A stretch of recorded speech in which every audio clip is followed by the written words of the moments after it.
Hi guys, it's me, Laura, outside.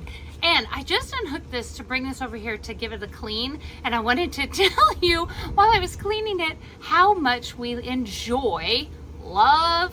Can you enjoy a product? I'm not sure, but how much we utilize this thing over the last, I think we're on our 7th year with this. It's a simple hose holder. That's kind of hard to say. Hose holder.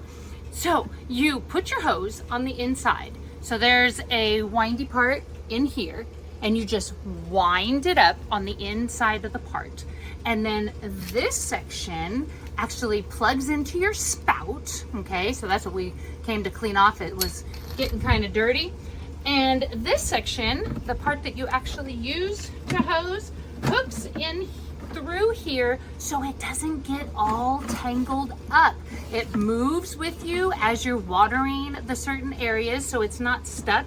It flows out of the thing super easy, but then when it's time to reel it back up, it has this nifty little winder on the side and it just sucks it back up inside, ready to use it for next time.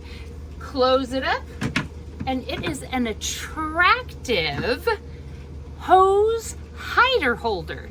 That's what we'll call it, the hose hider holder. So if you are in need of a hose hider holder, this would be one I would choose.